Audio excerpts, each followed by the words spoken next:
نحمده ونصلي ونسلم على رسوله الكريم اما بعد فاعوذ بالله من الشيطان الرجيم بسم الله الرحمن الرحيم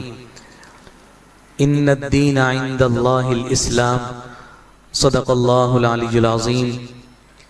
مولاي صل وسلم دائما ابدا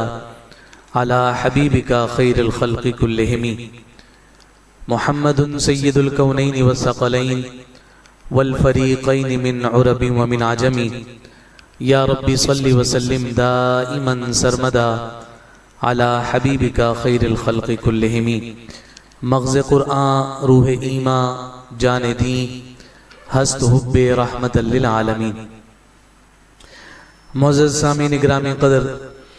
اللہ رب العزت کے فضل اور اس کی توفیق سے درس قرآن کی اس ایک اور نشست میں ہم موجود ہیں۔ اللہ تعالی ہم سب کو قرآن کا فہم عطا فرمائے اور اس کتاب ہدایت کے نور سے ہم سب کو مستفیض اور متمتع فرمائے۔ گزشتہ کل کی گفتگو میں ہم نے اسلام کے اس تشخص اور اس پہچان اور اس وقار کا تذکرہ کیا تھا جس میں دین اسلام کے ماننے والے ممتاز اور منفرد ہیں، اپنی شناخت اپنی پہچان رکھتے ہیں، اور دین اسلام اپنے مزاج کے اعتبار سے ایسی انفرادیت رکھتا ہے کہ وہ کسی بھی اور ثقافت، کسی بھی اور تہذیب یا کسی بھی اور سماج اور تمدن کی کوئی چیز بھی مستعار لینا پسند نہیں کرتا۔ اور اس میں پھر ہم نے تفصیل کے ساتھ یہ بات بھی ذکر کی تھی کہ ایسے مباح اوامر بھی کہ جن کا لنک کسی اور قوم کے ساتھ کسی بھی اعتبار سے بنتا ہو اس تک کو ناپسند قرار دیا، تو پھر واجب اور فرض کا معاملہ تو بہت آگے کا ہے۔ پھر اس میں ہم نے اس بات کو بھی ذکر کیا تھا کہ ہماری سوچ اور ہماری فکر میں اس قدر افراط اور تفرید ہے کہ جب فرض اور واجب چھوڑنے پر آئیں تو ایسا چھوڑتے ہیں کہ وہاں کوئی سوال اور خیال بھی پیدا نہیں ہوتا، لیکن جب مستحب کو اختیار کرنے پر آئیں تو اس کے لیے اتنا اہتمام کرتے ہیں کہ غیر مستحب عمل کو اختیار کرنے کو بھی گویا کہ اپنے لیے کبیرہ گناہ تصور کر رہے ہوتے ہیں۔ یہ ہماری ذہنی اور فکری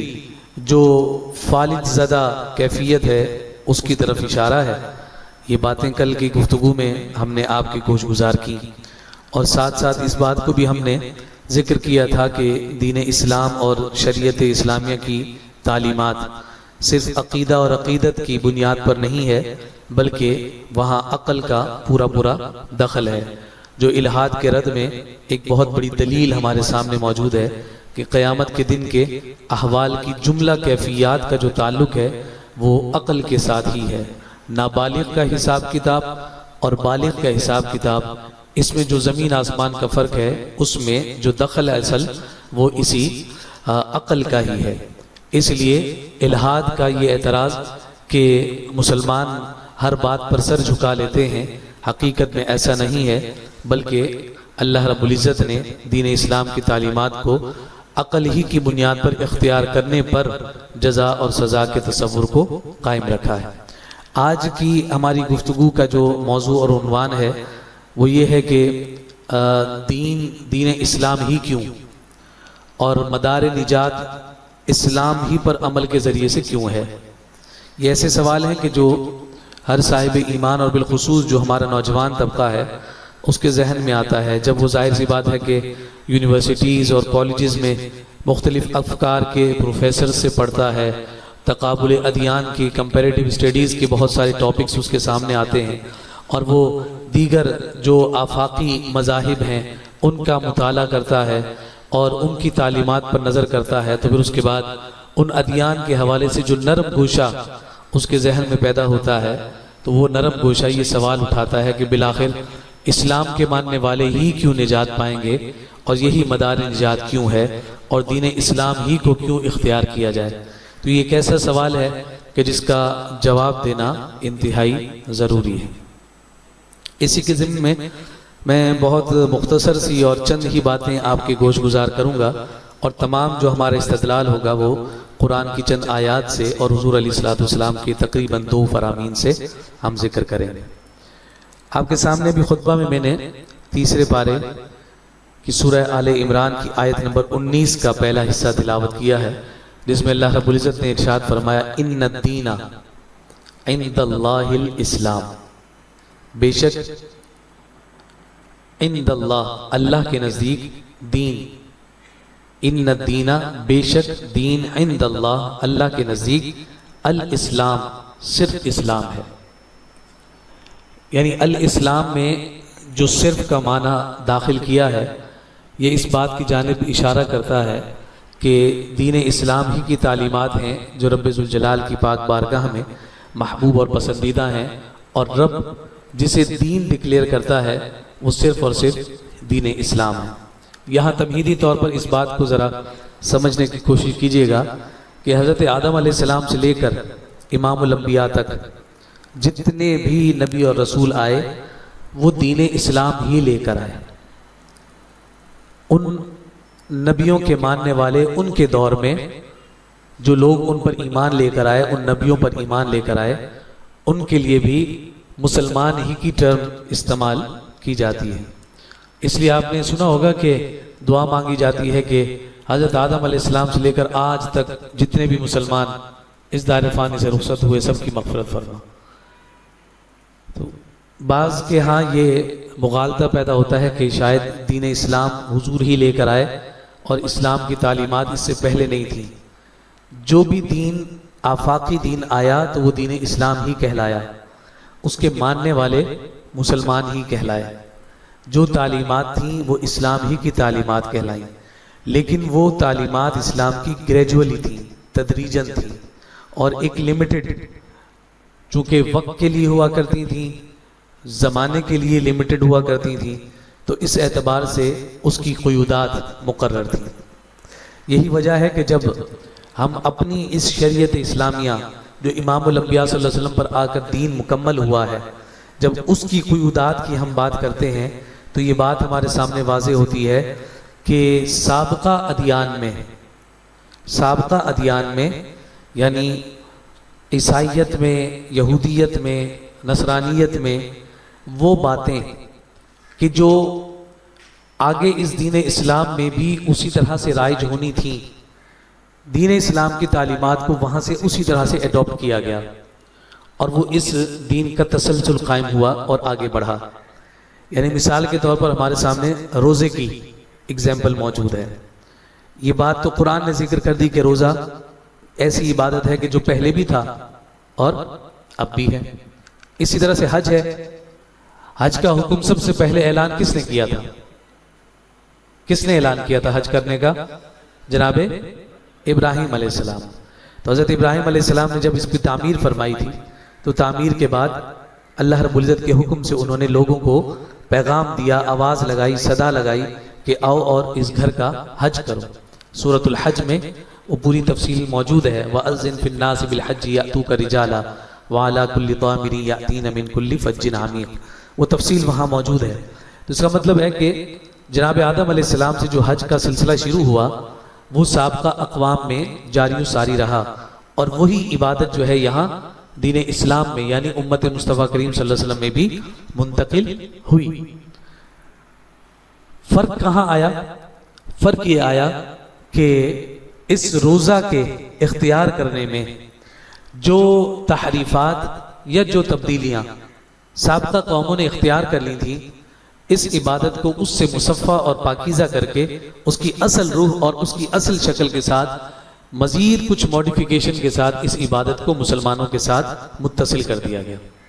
لیکن روزہ کا جو ٹرم ہے، روزے کی جو عبادت ہے، روزے کی جو اصل ہے، وہ پہلے بھی موجود ہے، اور پھر وہ شفاف ہو کر اس دین کے ماننے والوں کو دے دی گئی، اور اب روزے کی یہ کیفیت، یہ انداز اور یہ منہج قیامت تک اسی طرح سے رہے گا۔ اب اس میں کوئی رد و بدل اور تبدیلی نہیں ہے۔ اسی طرح سے حج ہے، حج کے حوالے سے بھی ہم اپنی تفسیر کی جو درس ہوتے رہے اس میں بھی یہ بات ذکر کرتے رہے کہ حج کے اعتبار سے بہت ساری خرافات داخل اور شامل ہو گئی تھی۔ یعنی مثال کے طور پر کہ جو مالدار لوگ ہوا کرتے تھے، جو رئیس ہوتے تھے، جو سلاطین تھے، وہ کیا کرتے تھے کہ مکہ سے تو نکلتے تھے، یعنی حرم سے تو نکلتے تھے حج کے لیے، لیکن وہ عرفات نہیں جاتے تھے۔ اور عرفات کیوں نہیں جاتے تھے؟ وہ کہتے تھے کہ عرفات جو ہے کمزور طبقہ جائے گا، ہمارا حج جو ہے وہ صرف مینا تک ہے، اور وہ مینا سے واپسی اختیار کر لیتے تھے، اور وہ ان کی پہچان ہوتی تھی کہ بھائی جو مینا سے واپس آ رہا ہے وہ سپیریئر ہے، اس کا درجہ دوسرے لوگوں کے مقابلے میں بلند ہے، مال کی بنیاد پر، دولت و ثروت کی بنیاد پر، اقتدار کی بنیاد پر اور منصب کی بنیاد پر کیا ہو رہا تھا؟ ہو یہ رہا تھا کہ اس حج کے موقع پر بھی ایک ایسی تفریق قائم تھی کہ جس کی بنیاد پر جو سلاطین اور امراء اور بڑے لوگ ہوتے وہ مینا جاتے، مینا کے خیموں میں رہتے اور وہیں سے آگے آ جاتے، واپس پلٹ آتے، عرفات کی جانب منتقل نہیں ہوتے تھے۔ عرفات کون جاتا تھا؟ غریب لوگ جاتے، نادار لوگ جاتے اور غلام لوگ جایا کرتے تھے۔ ان سے پوچھا جائے کہ آپ یہاں کیوں آئے تو کہا کہ چونکہ ہم غریب و نادار ہیں، ہم غلام لوگ ہیں، تو ہماری عبادت میں یہ اختصاص ہے، ان کی عبادت کا انداز مختلف ہے، اس لیے وہ واپس پلٹ گئے اور لوٹ گئے۔ اب یہ دیکھیے کہ جب آقا کائنات صلی اللہ علیہ وسلم تشریف لے کر آئے تو حج تو موجود تھا، حج ہو رہا تھا، عکاظ کے میلے بھی اسی حج کے سیزن میں لگتے تھے، اور حضور بھی اسی حج کے سیزن میں عکاظ کے میلے میں جا کر تبلیغ فرمایا کرتے تھے۔ سورہ جن کے شان نزول میں بھی ہم نے کل یہی بات ذکر کی تھی کہ عکاظ کے میلے میں آقا کائنات صلی اللہ علیہ وسلم نے فجر کی نماز کی امامت فرمائی تھی، تو وہاں سے جو ڈیلیگیشن گزر رہا تھا فرشتوں کا، جنات کا، انہوں نے وہ تلاوت سنی تو وہ جان گئے کہ جو آسمان پر جانے کے ہمارے دروازے بند ہو گئے، یہی کلام ہے، یہی قرآن ہے جس کی وجہ سے یہ معاملہ پیش آ رہا ہے۔ تو پھر وہ اپنے قبیلے گئے اور پھر سارے آ کر انہوں نے مصطفیٰ کریم صلی اللہ علیہ وسلم کے ہاتھ پر اسلام کو قبول کیا۔ تو عکاظ کا میلہ حج کے سیزن میں لگا کرتا تھا، حج ہو رہا تھا۔ اب آقا کائنات صلی اللہ علیہ وسلم نے جب دین کی تعلیمات کا آغاز فرمایا اور حضور علیہ السلام نے جب حج اختیار کیا، یہ بھی ہمارے علم میں ہونا چاہیے کہ کائنات کے تاجدار صلی اللہ علیہ وسلم نے زندگی میں کتنے حج کیے؟ ایک ہی حج فرمایا، ٹھیک؟ وہ ایک ہی حج حضور نے فرمایا کہ وہ حج حجۃ الوداع کہلاتا ہے۔ جاگ رہے ہیں؟ سو گئے؟ جاگ رہے؟ اچھا، ایک ہی حج فرمایا حضور علیہ السلام نے، اور وہ حج کون سا حج ہے کہ نبی رحمت صلی اللہ علیہ وسلم کے ظاہری وصال فرمانے سے جو پہلے والا سال تھا اس سال میں آقا کائنات صلی اللہ علیہ وسلم نے حج فرمایا۔ اور وہ حج کس لیے تھا؟ وہ حج اس لیے تھا کہ یہ جو عبادت سابقہ ادیان سے چلی ہوئی آ رہی ہے اس میں سے جو باتیں ٹھیک ہیں ان کو قائم رکھا جائے، اور جن کو تبدیل کرنا ہے اس کے اپوزٹ میں اپنا عمل اختیار فرما کر امت کو ایک حیت اور ایک سانچہ حج کے حوالے سے دے دیا جائے کہ اب کے بعد جو حج ہوگا وہ اس انداز اور اس ریت اور اس طریقے پر اختیار کیا جا رہا ہو۔ تو اب آقا کائنات صلی اللہ علیہ وسلم، حضور سے بڑا تو تاجدار کوئی نہیں نا، حضور سے بڑا سلطان بھی کوئی نہیں، حضور سے بڑا جو ہے وہ مسند اقتدار پر فائز بھی کوئی ہستی نہیں۔ اور آقا کائنات صلی اللہ علیہ وسلم جب حج کے لیے تشریف لائے تو نبی رحمت صلی اللہ علیہ وسلم حرم سے نکلے، اور حرم سے نکلنے کے بعد حضور نے پہلے مینا میں پڑاؤ ڈالا۔ تو آقا کائنات صلی اللہ علیہ وسلم کے ساتھ دیگر سلاطین، امراء اور بڑے بڑے رئیس لوگ تھے۔ اپنی مزاج اور اپنی سوچ کے مطابق وہ اسی خیال میں تھے کہ اب باقی لوگ آگے چلے جائیں گے اور ہم واپس پلٹیں گے۔ لیکن جب وقت ہوا عرفات کی جانب نکلنے کا، نبی رحمت صلی اللہ علیہ وسلم نے اپنی اونٹنی کو اٹھایا، اس پر سوار ہوئے اور آقا کائنات صلی اللہ علیہ وسلم نے عرفات کی جانب رخ فرما دیا۔ اور آقا کائنات صلی اللہ علیہ وسلم عرفات جا رہے ہیں، لوگ آپس میں چیمگوئیاں کر رہے ہیں کہ یہ کیا ماجرا ہے، حضور کو تو واپس جانا چاہیے۔ لیکن ظاہر سی بات ہے کہ حضور کی صحبت میں رہنے والے افراد یہ جانتے ہیں کہ یہ صاحب شریعت ہیں، یہ جو کر دیتے ہیں وہ شریعت ہو جاتا ہے، جو کہہ دیتے ہیں شریعت ہو جاتا ہے، جس سے روک دیتے ہیں وہ شریعت ہو جاتا ہے۔ تو حضور علیہ السلام عرفات تشریف لے کر آئے، آقا کائنات صلی اللہ علیہ وسلم کے لیے ممبر سجا، حضور علیہ السلام نے خطبہ ارشاد فرمایا، اور خطبہ ارشاد فرمانے کے بعد حضور علیہ السلام نے اس بات کو ذکر فرما دیا، تم مینا بھی جاؤ، تم مزدلفہ بھی جاؤ، طواف وداع بھی کرتے رہو، اور جو بھی مناسک ہیں وہ بھی ادا کرتے رہو، شیطان کو کنکریاں بھی مار لو، تم جناب جا کر جو ہے جانوروں کو ذبح بھی کر لو، سب کچھ کر لو گے، لیکن اگر تم یہاں عرفات نہیں آؤ گے تو تمہارا حج نہیں ہے۔ ہم اس عرفات میں آنے کو، وقوف عرفہ کو رکن اعظم قرار دیتے ہیں۔ حضور علیہ السلام نے فرمایا کہ جسے عرفہ مل گیا گویا اس کو حج مل گیا۔ وقوف عرفہ کو رکن اعظم قرار دے دیا کہ جس کا وقوف رہ گیا اس کا حج نہیں ہے، اس کا حج کیا ہے؟ نہیں۔ اسی وجہ سے آج بھی آپ کو یہ مظاہر دیکھنے میں نظر آتے ہیں اور یہ مناظر ہمیں نظر آتے ہیں کہ اللہ کے اذن اور اس کی منشا اور اس کی مرضی سے حاجی کو یہاں سے گیا اور وہاں جا کر وہ شدید بیمار ہو گیا ہے، اس قدر بیمار ہو گیا ہے کہ وہ ہاسپٹل میں چلا گیا ہے، بالکل بستر پر ہو گیا ہے، اور پھر اس کے بعد وہ حج کرنے کی طاقت اور استطاعت میں اب موجود نہیں ہے اور حج کا دن آ گیا ہے۔ اب کیا باقاعدہ اہتمام کیا جا رہا ہوتا ہے کہ جناب انہیں ایمبولنس میں لٹا کر، اگرچہ جناب وہ ہوش میں نہ بھی ہوں، انہیں عرفات کے میدان میں اس دن مخصوص وقت میں لے کر آتے ہیں کہ اور تو جتنے رکن ہیں کوئی دم دے کر، کوئی بدنہ دے کر، ان کا تو کمپنسیشن ہو جائے گی، لیکن ان کو یہ عرفہ ایک دفعہ ضرور لے کر جاؤ کہ یہ جو لاکھوں روپے خرچ کر کے آئے ہیں کم از کم انہیں حج کی سعادت اور توفیق میسر آ جائے۔ تو یہ آقا کائنات صلی اللہ علیہ وسلم جو صاحب شریعت ہیں، اور حضور علیہ السلام نے اس دین کی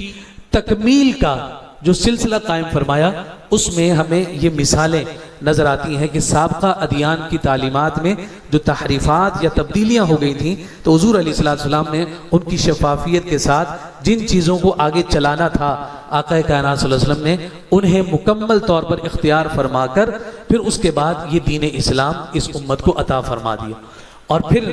ساتھ ساتھ یہ بات بھی ذہن نشین رہے، یہی حجۃ الوداع کا موقع تھا، آقا کائنات صلی اللہ علیہ وآلہ وسلم پر یہ آیت مبارکہ نازل ہوئی جس میں رب ذوالجلال نے ارشاد فرمایا الیوم اکملت لکم دینکم، فرمایا کہ آج میں نے تمہارے لیے تمہارا دین مکمل کر دیا ہے۔ لفظوں پر غور کیجئے گا، اکملت، اللہ رب العزت فرما رہا ہے میں نے مکمل کر دیا، الیوم آج کے دن، لکم تمہارے لیے، اس پر غور کریں، اس کے اندر جو محبوبیت ہے اس امت سے رب کا جو پیار ہے وہ اس لکم سے واضح ہوتا ہے۔ تمہارے لیے ہم نے جو ہے اس دین کو مکمل کر دیا ہے، الیوم آج کے دن، اکملتو میں نے مکمل کر دیا ہے، لکم تمہارے لیے، کیا؟ رب کو دین کس کا ہے؟ اللہ کا دین ہے، کس کا دیا وہ دین ہے؟ رب کا دین ہے، رب کی تعلیمات ہے، رب کی عبادت کی جاتی نا، تو رب کہتا الیوم اکملت لکم دینی، آج کے دن میں نے مکمل کر دیا ہے تمہارے لیے اپنا دین، نہیں، آج کے دن میں نے مکمل کر دیا ہے تمہارے لیے تمہارا دین۔ اس سے جو پیغام ملتا ہے وہ کیا ہے؟ اس دین کو اون کرو، اس دین سے بھاگو نہیں، اس دین کو اون کرو، اس پر فخر کرو کہ یہ تمہارا دین ہے، دائیں بائیں مت ہو، اس کے شناخت اور اس کے تشخص سے بھاگو مت، اسے اون کرو کہ یہ تمہارا دین ہے، تم مانو نہ مانو تمہارا رب کہتا ہے تمہارا دین ہے۔ غور کرنے کی ضرورت ہے لفظوں پر۔ پھر آگے فرمایا وَأَتْمَمْتُ عَلَيْكُمْ، اور میں نے تمام کر دی، علیکم تم پر، نعمتی، اب یہاں فرمایا نعمتی، اپنی نعمتوں کو، نعمت بھی اسی کی ہے اور دین بھی تو اسی کی نعمت ہے نا، دین سے بڑھ کر رب کی نعمت اور کیا ہو سکتی ہے؟ کہ ہدایت سے بڑھ کر کیا نعمت ہے، اور وہ ہدایت اس دین کی برکت سے ملی ہے۔ اسلوب تو یہی ہونا چاہیے تھا، الیوم اکملت لکم دینی واتممت علیکم نعمتی، لیکن دین کی جب بات آئی تو فرمایا کہ تمہارے ساتھ اس کی نسبت اس لیے کر رہا ہوں کہ جان چلی جائے لیکن دین کو ڈسون مت کرنا، اس کی پہچان کو ڈسون مت کرنا، کسی اور سے مروب ہو کر اس دین کو چھوڑ مت دینا، میں رب ہو کر اس کی نسبت تمہاری طرف کر رہا ہوں، دیا بھی میں نے ہے اور کہہ رہا ہوں یہ تمہارا دین ہے، تمہارے لیے ہم نے تمہارے دین کو مکمل کر دیا۔ اور پھر وَاتْمَمْتُ عَلَيْكُمْ نِعْمَتِي، اور ہم نے تمہارے لیے نعمتوں کو تمام کر دیا ہے۔ اور اگلے الفاظ دیکھیں، وَرَضِيتُ لَكُمُ الْإِسْلَامَ دِينًا، اور میں راضی ہوا اور میں نے پسند کیا، وَرَضِيتُ اور میں راضی ہوا اور میں نے پسند کیا، لَكُمْ تمہارے لیے، الاسلام اسلام کو، دین ہر ایک نے اپنے لیے پسند کیے ہیں اور ہمارے لیے دین اسلام ہمارے رب نے پسند کیا۔ فرق دیکھیے گا ذرا، یہ آج ہم جو مسلمان ہیں نا، اس پر ہم جو رب کا شکر ادا کرتے ہیں، اسی بنیاد پر ادا کرتے ہیں، مولا تیرا شکر ہے کہ تو نے ہمارے لیے دین اسلام کو پسند کیا، ورنہ اگر رب چاہتا تو ہم بھی کسی آگ کے سامنے سر جھکا کر پڑے ہوتے، رب چاہتا تو ہم بھی کسی سانپ کی عبادت کر رہے ہوتے، رب چاہتا تو ہم بھی کسی بچڑے کی پوجا کر رہے ہوتے، لیکن رب یہاں فرماتا ہے کہ میں نے پسند کیا، رب نے پسند کیا ہے، رب نے پسند کیا ہے تمہارے لیے دین کو، اور وہ دین کون سا ہے؟ وہ اسلام کا دین ہے۔ رب ہمیں وہ اون کرنے کا حکم دے، رب اس بات کو پسند کرے کہ فلاں اسلام کا ماننے والا ہو، اور پھر وہ کتنا مسلمان جو ہے وہ نالائق اور بد نصیب ہوگا کہ وہ اتنی ساری رب کی جانب سے عنایات اور محبتوں بھرے انداز کے بعد بھی وہ کہے کہ جناب اسلام نے مجھے کیا دیا ہے۔ تو اسے اس بات پر ضرور غور و فکر کرنا چاہیے۔ ذرا تصور کریں جو رب ذوالجلال یہاں فرما رہا ہے وَرَضِيتُ لَكُمُ الْإِسْلَامَ دِينًا، میں نے پسند کر دیا، میں راضی ہوا اس بات سے کہ تمہارے لیے منتخب ہو جائے کیا؟ اسلام، دین اسلام تمہارے لیے ہو۔ اب ذرا غور کریں، ایک بچہ ہے، عمر اس کی 4 سے 5 سال ہے، اور ایک ڈاکٹر ہے، پڑھ پڑھ کر ڈگریوں کے اس نے جناب انبار لگائے ہوئے ہیں۔ دین اسلام کی جو پسندیدگی رب ذوالجلال نے جس کے لیے رکھ دی ہے وہ کتنا ممتاز اور منفرد ہو جاتا ہے۔ 4-5 سال کا جو بچہ ہے وہ کسی رستے سے گزر رہا ہے، اور رستے سے گزرتے ہوئے اس کے پاس سے کوئی تیز رفتار گاڑی گزر جائے، اور وہ گاڑی جو ہے وہ کیچڑ اڑائے، اور اس 4-5 سال کے بچے کے کپڑوں پر وہ کیچڑ لگ جائے۔ 4-5 سال کی عمر میں کیا شعور ہوتا ہے؟ لیکن دین اسلام وہ شعور عطا کرتا ہے کہ بڑوں کو نصیب میسر نہیں ہوتا۔ وہ جا تو پڑھنے رہا تھا، لیکن جو کیچڑ لگ گیا اس کے ذہن میں خیال پیدا ہو گیا کہ اس کیچڑ میں ناپاکی تھی۔ وہ پہلے مسجد گیا ہے، نل کھولا ہے، اور اپنے کپڑوں کو رگڑ کے صاف کر رہا ہے، اور کلمہ پڑھ کے اسے پاک کر رہا ہے۔ اور دوسری طرف ہمیں ایک ڈاکٹر نظر آتا ہے، اس نے ڈگریز کے جناب دتھے کے دتھے لگا دیے ہیں، جناب یہ PhD ڈاکٹر ہے، اس نے فلاں میں اسپیشلائزیشن کر رکھی ہے، اور شعوری طور پر اس کا بانجھ پن دیکھیے، اتنا علم حاصل کرنے کے بعد بھی وہ ایک جانور کا ناپاک پیشاب پینا اپنے لیے برکت تصور کر رہا ہے۔ فرمایا یہ شعور اور یہ فرق اور اس شعور کی کیفیت کو کسی علم کے ساتھ وابستگی اور اس کے ساتھ تعلق نہیں ہے، بلکہ یہ اسی بات کا اظہار ہے وَرَضِيتُ لَكُمُ الْإِسْلَامَ دِينًا، رب جس کے لیے دین اسلام کو پسند کر لے اسے وہ شعور عطا کر دیتا ہے، دنیا کی کوئی طاقت اس شعور کا مقابلہ نہیں کر سکتی۔ یہ بالکل واضح بات ہے۔ اس پر ہم ایک اور بات بڑی یعنی یوں سمجھے کہ دل کی طمانینت کے لیے اور سکون اور اطمینان کے لیے یہ بات بھی ہم کر سکتے ہیں کہ جب ہم دیگر ادیان اور دیگر مذاہب کے افراد کو دیکھتے ہیں تو ان کے بہت سارے امور اور بہت سارے معاملات ہمیں خلاف فطرت نظر آتے ہیں۔ نجاست کو نجاست نہ کہنا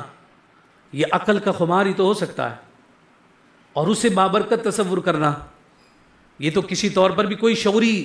فکر رکھنے والا فرد اسے قبول نہیں کرتا۔ تو اس لیے فرمایا یہ جو دین اسلام ہے نہ صرف یہ دین اسلام ہے بلکہ یہ دین فطرت ہے، اس کا ہر عمل فطرت کے عین مطابق ہے، کوئی خلاف فطرت کام تمہیں نظر نہیں آئے۔ چاہے ہم اپنی نمازوں کو دیکھ لیں، اپنے روزوں کو دیکھ لیں، اپنی زکوٰۃ کو دیکھ لیں، اپنے حج کی ادائیگی کو دیکھ لیں، یہ ساری کی ساری عبادات اور ان تمام عبادات کا وہ اصل رنگ، وہ اصل ڈھب اور ڈھنگ جو ہمیں نظر آتا ہے وہ یہی بتاتا ہے وَرَضِيتُ لَكُمُ الْإِسْلَامَ دِينًا، اللہ رب العزت نے جب راضی ہو کر اس دین کو ہمارے لیے منتخب کیا ہے، ساری زندگی سجدے میں پڑے رہو، رب کی اس رضامندی اور اس پسند کا ہم حق ادا نہیں کر سکتے۔ اور پھر یہی سبب ہے کہ جب یہ دین اسلام آیا اور اس آیت نے اعلان فرما دیا کہ جناب دین اب کیا ہوا؟ مکمل ہو گیا، اب اس میں کسی چیز کا اضافہ نہیں ہے۔ یہاں تک کہ قرآن مجید فرقان حمید میں جو علم النسخ ہے، جس کو ناسخ منسوخ کا علم کہتے ہیں، وہ بھی صاحب شریعت کے دنیا سے پردہ فرمانے کے بعد وہ بھی مکمل ہو گیا۔ یعنی کس آیت کی تلاوت باقی رہے گی اور اس کا حکم اٹھا لیا گیا؟ یہ بھی حضور علیہ السلام نے واضح فرما دیا. کس آیت کی تلاوت بھی منسوخ ہے، اس کا حکم بھی منسوخ ہے،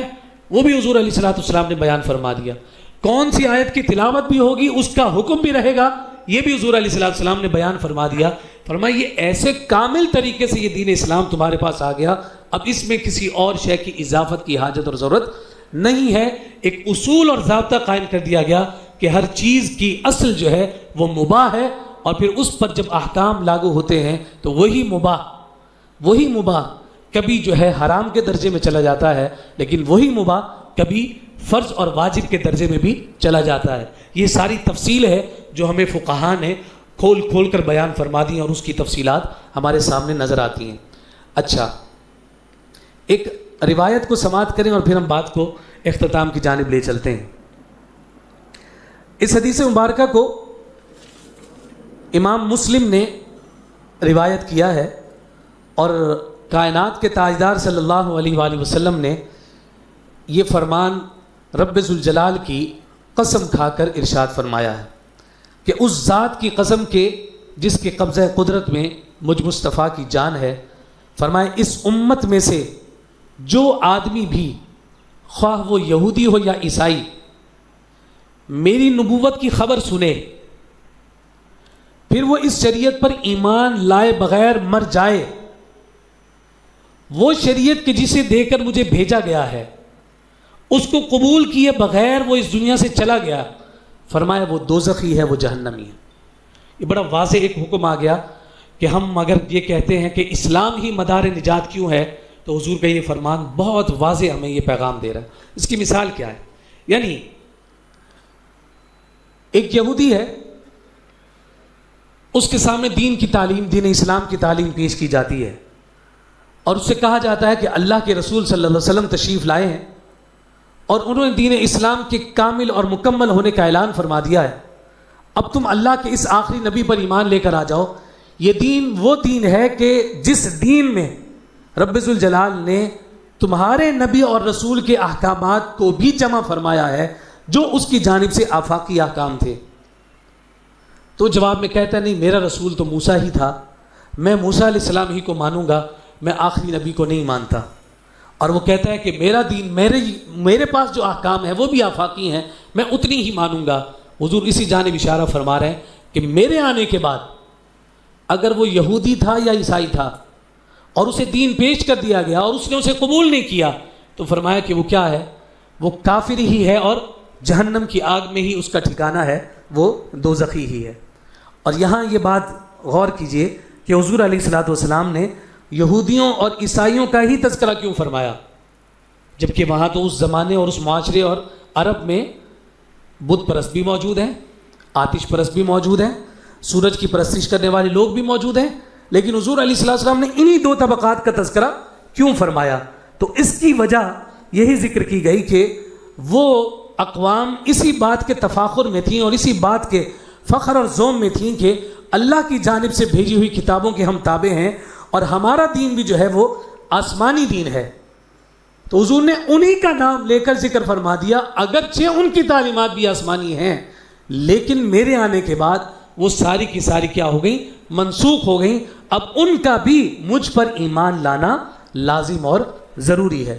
اور پھر اس کے ساتھ ساتھ یہ بات اس وجہ سے بھی ذکر کی گئی، شارحین فرماتے ہیں کہ یہودی اور عیسائی یہ کہا کرتے تھے کہ جناب موسیٰ اور جناب عیسیٰ علیہ السلام جو ہیں وہ اللہ کی اتاری ہوئی کتاب شریعت تورات و انجیل لے کر آئے ہیں اور ہم اسی کے متبع ہیں، لہٰذا ہم نجات یافتہ ہیں. اور کہتے تھے کہ یہ جو جنت ہے نا، یہ ہمارا پیدائشی حق ہے، اس بنیاد پر کہ ہم موسیٰ علیہ السلام اور عیسیٰ علیہ السلام کے ماننے والے ہیں. تو کہتے تھے کہ یہ جنت جو ہے یہ ہمارا پیدائشی حق ہے، ہمیں کیا ضرورت پڑی ہے کہ اللہ کے آخری رسول کو مانیں. تو حضور علیہ السلام نے ان کے اس زوم اور اس فخر کو بھی توڑا کہ تمہارا اب موسیٰ علیہ السلام یا عیسیٰ علیہ السلام کو ماننا تب ہی کارآمد ہوگا کہ جس وقت تم میری شریعت اور میرے دین کو کامل طریقے سے تھامو گے اور اس دین اسلام کا کلمہ پڑھو گے، وگرنہ تمہارا شمار بھی انہی کفار کے ساتھ ہے کہ جو اس اسلام کو چھوڑے بیٹھے ہیں. اور یہاں آخر میں کل والی روایت کو دوبارہ دہرا دیتا ہوں جو اس پورے مضمون کے ساتھ ریلیٹ کر رہی ہے کہ جب جناب عمر فاروق رضی اللہ تعالیٰ عنہ وہ تورات کا نسخہ لے کر حضور کی خدمت میں حاضر ہوئے اور حضور کو بتایا یا رسول اللہ میرے دوست کے پاس یہ نسخہ ہے، بتائیے یہ کیا ہے۔ تو حضور علیہ السلام نے ان سے جب صرف نظر فرمایا اور آپ نے ان کی بات کو نظر انداز کیا تو جناب عمر ایک کونے میں بیٹھ کر اس کی تلاوت کرنے لگے، اسے پڑھنے لگے، جس کو دیکھ کر آقا کائنات صلی اللہ علیہ وسلم کے چہرے پر ناگواری کے اثرات تھے۔ حضور نے اس بات کو ناپسندیدہ فرمایا۔ تو جناب صدیق اکبر جو مزاج شناس رسول تھے، انہوں نے جب حضور کی اس کیفیت کو دیکھا ہے تو حضور کی کیفیت کو دیکھ کر جناب عمر فاروق سے ناراض ہوئے اور ڈانٹتے ہوئے کہنے لگے کہ آپ دیکھ نہیں رہے کہ اللہ کے رسول صلی اللہ علیہ وسلم آپ کے اس عمل سے ناراض ہو رہے ہیں۔ تو حضرت عمر فاروق رضی اللہ تعالیٰ عنہ حضور کی خدمت میں حاضر ہوئے اور معذرت کی، تو اس پر کائنات کے تاجدار صلی اللہ علیہ وسلم نے جو کلمات ارشاد فرمائے وہ گویا کہ آج کے اس پوری گفتگو کا ہمارا خلاصہ ہے کہ آخر اسلام ہی کیوں اور اسلام ہی مدار نجات کیوں ہے۔ کائنات کے تاجدار صلی اللہ علیہ وآلہ وسلم نے ارشاد فرمایا کہ اگر موسیٰ علیہ السلام بھی میرے آنے کے بعد میری امت میں آ جائیں تو وہ بھی میری اتباع کریں گے، وہ بھی میری اتباع کریں گے۔ تو اس سے کیا ثابت ہوا؟ اس سے ثابت یہ ہوا کہ وہ شریعتیں جو پہلے آئیں وہ منسوخ ہو گئیں، ان میں سے جو احکام دین اسلام میں لیے جانے تھے حضور نے وہ شفاف کر کے شریعت کا پورا سانچہ اور شریعت کا پورا ایک نصاب مرتب کر کے اس امت کو عطا کر دیا۔ اس لیے فرمایا جناب عیسیٰ بھی جب قرب قیامت میں آئیں گے تو اپنی نبوت کے ساتھ نہیں آئیں گے، اپنی شریعت کو ساتھ لے کر نہیں آئیں گے، بلکہ حضور علیہ الصلوۃ والسلام کے امتی بن کر آئیں گے اور آقا کائنات صلی اللہ علیہ وسلم ہی کی شریعت کی پابندی فرمائیں گے، وہی نماز ادا کریں گے جو مسلمان ادا کرتے ہیں، وہی عبادت اختیار کریں گے جو اس دین اسلام نے عطا کی ہیں۔ اس وجہ سے کہ سابقہ ساری شریعتیں اس دین اسلام کے آنے کی وجہ سے منسوخ ہو گئیں اور پھر یہ دین اتنا کامل ہو گیا اور اس کو اتنا مکمل فرما دیا کہ اب اس کے بعد کسی اور دین کی حاجت اور ضرورت نہیں رہی۔ اب صرف اور صرف نجات اسی کو میسر ہوگی، اسی کو نصیب ہوگی کہ جو امام الانبیاء صلی اللہ علیہ وسلم کی نبوت پر اور حضور علیہ السلام کے آخری نبی ہونے پر ایمان لا کر اسلام کی تعلیمات کو سچے دل سے تسلیم اور قبول کرے گا، وہی اسلام کا پیروکار، وہی حق کا پیروکار اور وہی آخرت میں اللہ رب العزت کی بارگاہ سے اجر اور ثواب کے حصول کا حقدار رہے گا۔ رب ذوالجلال ہم سب کو اسلام کی حقانیت کو سمجھنے کی توفیق عطا فرمائے۔ جناب محمد عرفان غازیانی صاحب جنہیں آپ نے جمعہ کی نماز کے بعد بھی سماعت کیا، انشاءاللہ وہ بارگاہ رسالت مآب صلی اللہ علیہ وآلہ وسلم میں گلہائے عقیدت پیش فرمائیں گے، پھر کچھ مناجات پیش کریں گے اور انشاءاللہ پھر ہم دعا کے بعد افطار کی جانب جائیں گے۔ اللہ رب العزت ہماری اس حاضری کو اپنی بارگاہ میں منظور اور